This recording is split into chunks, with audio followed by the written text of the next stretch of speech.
அன்பார்ந்த தமிழக சொந்தங்களே, தமிழக வாக்காளர்களே, நான் கூறுவது எனது தனிப்பட்ட கருத்து.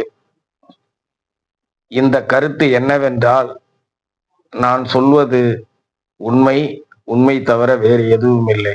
உண்மையை சொல்லும் போது நாம் உரக்க சொல்வோம். திமுகவுக்கு வாக்களித்தால் ரவுடிசம், பெண்கள் பாதுகாப்பு அற்றவை, காவல் நிலைய படுகொலை, சிறுபான்மையினருக்கு பாதுகாப்பு இல்லை, ஊழல், லஞ்சம், அடக்குமுறை, காவல்துறை அராஜகம் இது நடைபெறும்.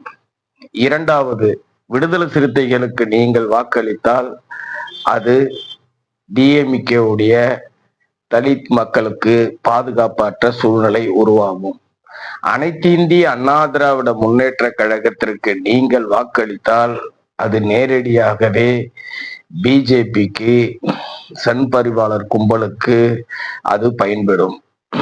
அடுத்தது, காங்கிரசுக்கு நீங்கள் வாக்களித்தால் அது திராவிட முன்னேற்ற கழகத்திற்கு சப்போர்ட்டாக அமைந்து அவர்கள் ரவுடித்தனம் பண்ணுவதற்கும் பொறுக்கித்தனம் பண்ணுவதற்கும் பத்திரிகையாளர்களுக்கு, ஊடகவியலாளருக்கு, நேர்மையான காவல்துறைக்கு பாதுகாப்பு இல்லாத சூழ்நிலை உருவாகும்.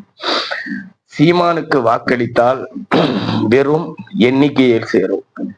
சீமான் அவர்களுக்கு நீங்கள் வாக்களித்தால், உண்மையாகவே சொல்றேன், 20 லட்சம் 30 லட்சம் என்று வாக்கு சதவீதம் அதில் சேருமே தவிர எந்த ஒரு பயனும் மக்களுக்கு தராது. ஆகவே சீமான் அவர்களுக்கு கூட்டு சேர்ந்து ஆட்சியை பிடிக்க வேண்டும் என்ற எண்ணம் அவருக்கு இல்லை என்பதை மக்கள் உணர வேண்டும். மக்களுக்கு நன்மை செய்ய வேண்டும் என்ற எண்ணம் அவர்களுக்கு இல்லை. அந்த ஓட்டு வங்கியை பிரித்து பலருக்கு நன்மை தரக்கூடிய செயலை தான் தொடர்ந்து சீமான் அவர்கள் செய்து வருகிறார். அப்பொழுது எஞ்சி உள்ள யார், மக்களுக்கு என்ன பலன், இவர்களை எப்படி நாம் வெற்றி பெற செய்வது என்பதை நீங்கள் பாட்டாளி மக்கள் கட்சி இரண்டாக பிரிந்திருந்தாலும் அதற்கு ஓட்டு போட்டாலும் பிஜேபிக்கு ஓட்டு போடுவதற்கு சமம். அப்பொழுது தமிழகத்தில் திமுக, விசிக, காங்கிரஸ், கம்யூனிஸ்ட் இதெல்லாம் ஓட்டு போட்டா ரவுடிசம் கட்சிக்கு சேரும். இந்த பக்கம் சீமானுக்கு ஓட்டு போட்டா வெறும் எண்ணிக்கையில போய் முடியும்.